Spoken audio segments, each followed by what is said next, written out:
Magandang araw mga kaboytik. For today's video, samahan nyo akong mamili sa Sunny Food Mart.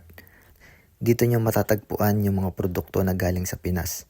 Dito natin malalaman kung magaling pa rin tayo sa math dahil i-convert natin to into peso. Una kong pinuntahan yung mga gulay. Andyan yung okra, sitaw at sili. Yung sili, nasa 2.92 CAD. Sa peso, around 150 pesos yan. Naalala ko dati, umabot kilo niyan ng 1,000. Yung okra naman ay nasa 5.57 CAD, nasa 200 pesos. Sa palengke, mabibili mo isang tali niyan 10 pesos. Yung sitaw naman nasa 5.06 CAD, around 200 pesos rin. Sa palengke sa Pinas, asa 10 pesos lang rin per tali. Itong orange naman nasa 1.59 CAD per pound, or mga half kilo niyan nasa 60 pesos. Sa Pinas per piece yan, mga 10 pesos ata. Dito depende sa timbang, masarap yan at matamis. Tapos itong hash brown, nasa 2.99 CAD, 10 pieces na, around 120 pesos. Isang meal sa McDo, may isang piraso na kasama yan, kaya mas makakamura ka pa rin. Yung white shrimp naman, nakasale, dating 6.99 CAD, ngayon 4.97 CAD, around 200 pesos. Hindi ko alam bakit white shrimp ang tawag, kulay itim naman. Yung mantika naman na vegetable oil, nakasale rin. From 17.99 CAD, naging 15.99 CAD na lang. Around 640 pesos na yan.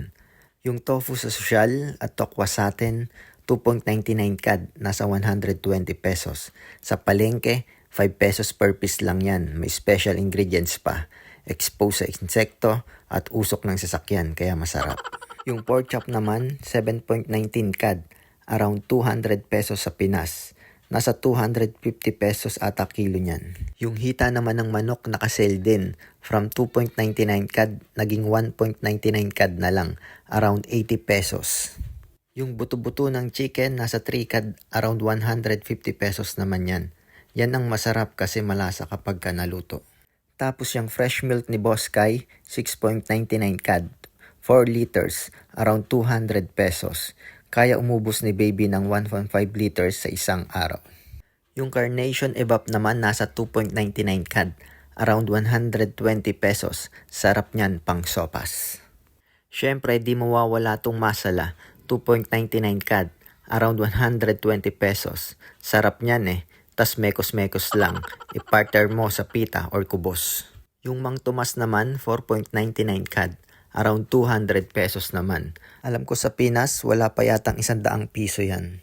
Yung bawang naman, 2-pack, 6 pieces, nasa 1.99 CAD, around 80 pesos. Sa palengke ata, 2 per piece niyan. Yung mga produkto ng Pinas, mahal dito, kasi ini-export yan. Same lang din sa Pinas, mahal mga foreign products. At yan lahat ng pinamili ko, at bayaran na naman. Total lahat ay 73 CAD, around 2,900 pesos. Para di kayo masaktan, huwag kayo magko-convert dahil iba-iba ang currency ng bawat bansa. I hope may natutunan kayo. Alright mga kaboytik, hanggang sa muli, paalam, ingat tayo palagi.